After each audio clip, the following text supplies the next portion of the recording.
Tonight's guests make up 2/7 of the biggest-selling British bands of the 80s. They're the Nutty Boys having a very nutty year. When you need someone to play on the roof of Buckingham Palace and Brian May's out saving badgers, who do you call? Could it be Madness? It must be, love. Ah. Please welcome from Madness, Suggs and Chasvash.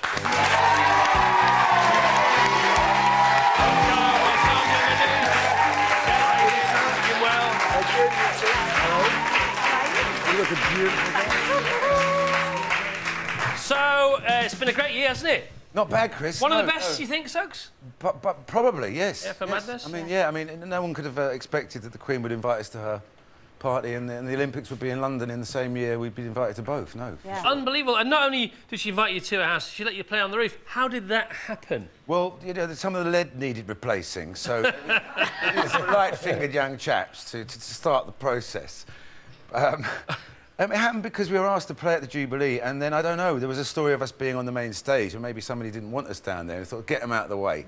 Yeah. Stick them as far away as we can get them. But it became the highlight, didn't it, of the night? It would seem that way. I don't remember ever having a reaction, anything like what we got to that, no.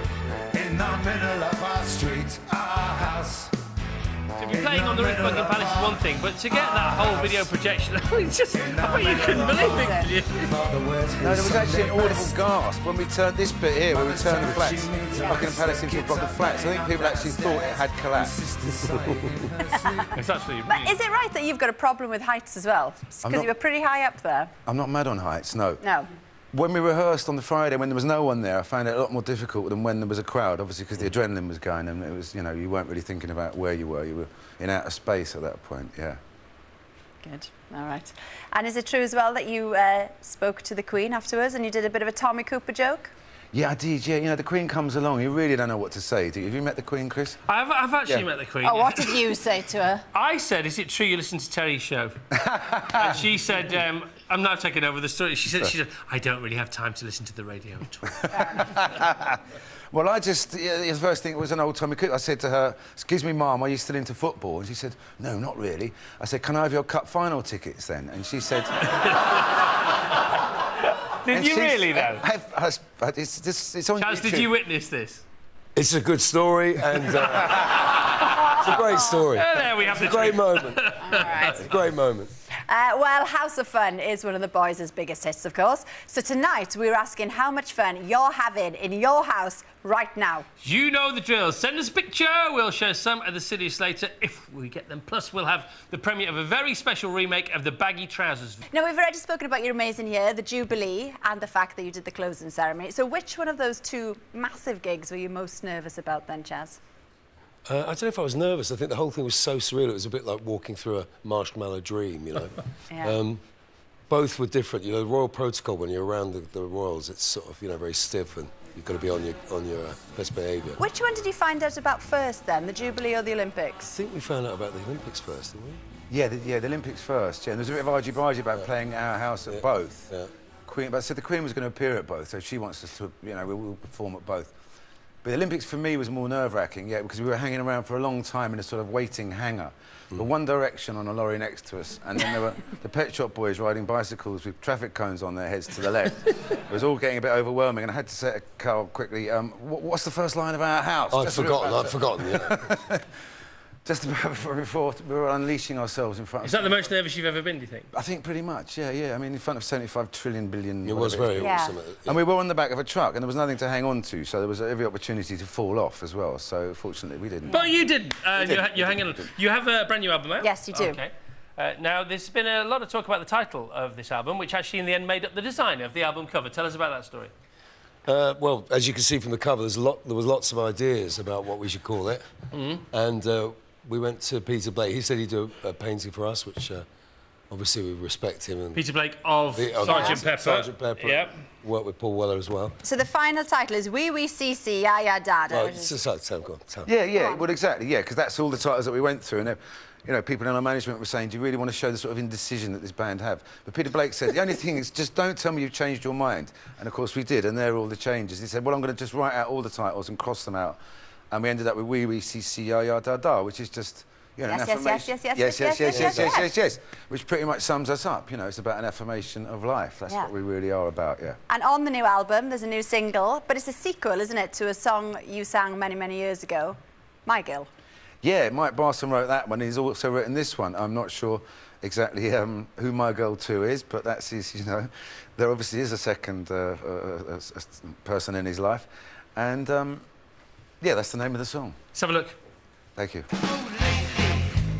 I've been wondering about you and the things you do. I'm in love, but you drive me mad, be so sad to be losing you. But last night, when we had that fight in your car, you left me in the car. I heard a story about the fact you're trying to up the average speed of the BPM in the charts over the last couple of decades. What does that mean for people who don't know what we're talking about? Beats per minute, yeah. I mean, we've always tried to keep the same energy. I mean, obviously we write words now from the perspective of being old men, which we are, but we try and keep the music as lively as it was when we were younger, yes. And you've got this theory that music is slowing down, haven't you? Well, from House 120, it's gone down to about 95, down to 87. But it's so lively. Is it true that you actually created an earthquake? Well, it did register, didn't it? On 1992 it was, yeah. Is that true? It is true, it's yeah. Very true. Yeah, Glasgow what happened? Seismic Centre. One Step Beyond started, 36,000 fans jumping up and down on top of a reservoir. Seismic Centre up in Scotland. Ladies' flats reverberated. A sofa went across the room, windows cracked. And his poor seismologist rang the police and said, I think it was the madness. Yeah. They were sceptical. That's They were sceptical. You literally made the earthquake. That's fantastic. Sure. And you do it again, 23rd of November. You start in Butlins through to the 22nd of December, 14 dates. It was 12. You finish off with 2 at the O2. Yeah. Not bad. No, not bad at all. Definitely the effects, I think, of a brilliant year we've had, I think. Well, rock and roll. Well done, my friends. Is touring different now, though? 33 years, by the way, Madness. Did you ever think the sentence would be so long? The batches have almost run out, Chris. How different is touring now, though, to back then? I mean, it's different in the sense that I can remember most of it. I mean, when I was 18, it was pretty much a blur of whatever it is a blur of when you're I heard that you were age. really hardcore on tour. Honestly, I heard Madness was one of the hardcore tours. I think some people would be quite surprised by our drink rider, the size of it at times. Right. Yeah, How many people have been in past. Madness? Because there's usually 7. How many ex-Madness people are watching this evening? There's only one who isn't in the band at the moment, Mark, our bass player. But people do come and go. There are so many. There's a story there. Right, we've got to We move can't on. tell where we the have to bodies are move on. buried. You know. All right, we'll have a bit of food news now. OK. So what do we want most? His mint, his barn conversion, or his eyebrows? The eyebrows. The eyebrows. The eyebrows. His eyebrows should be listed, I think, for the sake of the nation, so we can all gather around them. Top man. Very good. They were fantastic. And you've drunk some peppermint tea when you were off ill last week, Jay. Oh, you say the nicest. Yeah, I was sick as a dog last week, which is why I wasn't here. But peppermint tea is a great way of kind of getting the nausea down. And it helped. Should we move on from that, though? I don't want to live it again. It wasn't nice. We're glad you're back. What are we growing in Britain that we haven't grown for a while or at all? Those twigs in front of you are, in fact, the root, licorice root. You like licorice? It used to be very, very popular around that. Pontefract. Pontefract cake is a licorice sweet. Thank you very much. Brought into the area in the 1500s, it's thought by monks. But it pretty much died out. But there's a farmer, Robert Copley. I believe we have a picture of Robert Copley. Bob Copley. Bob Copley. He's planted a crop on his land, and for the next couple of years, he hopes to be harvesting a couple of tons of good licorice root. It will be nice and green rather than the woody stuff that you're stuffing in your gobs here. Don't mind these Very at all. nice. What else?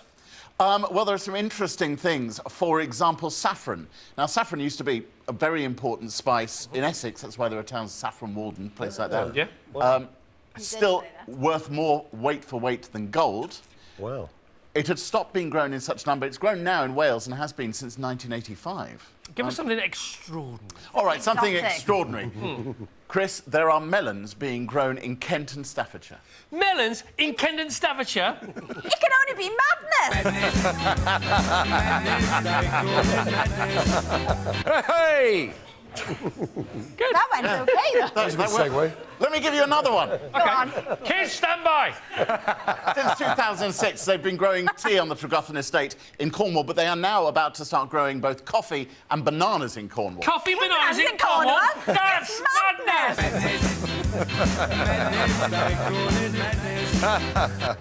This is up for an award, this one. Yeah, give us another one, Jay. How far do you think we can go with this? All right, wasabi.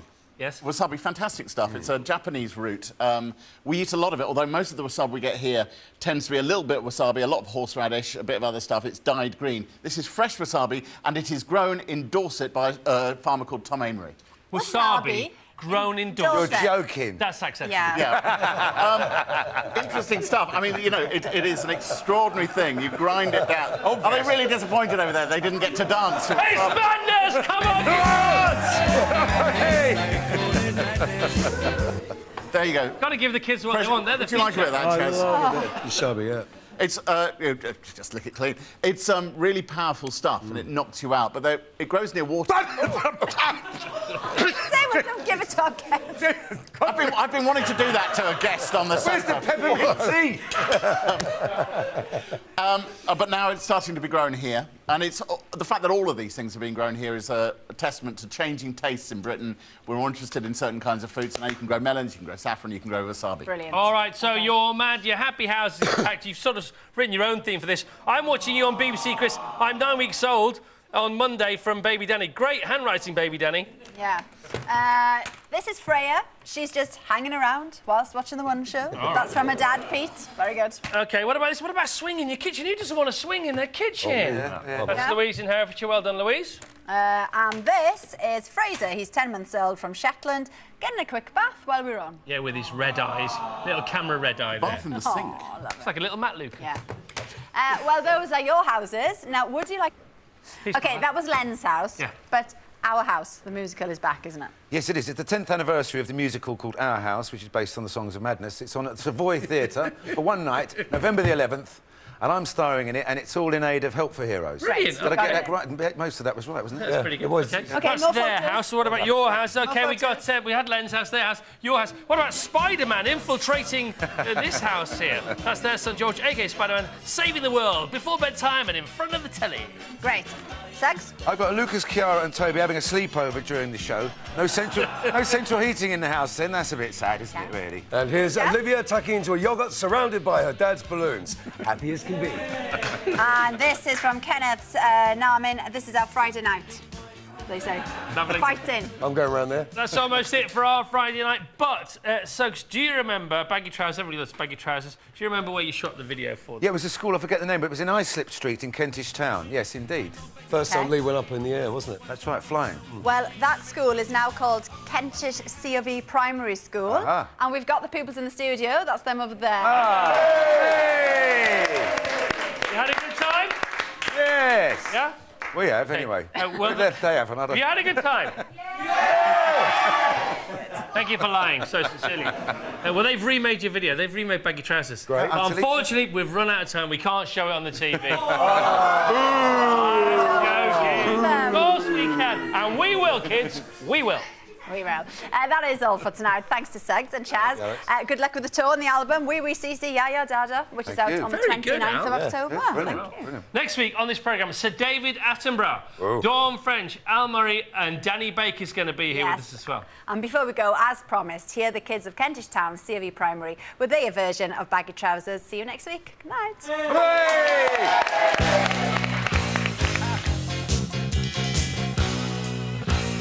Naughty boys in nasty schools, headmasters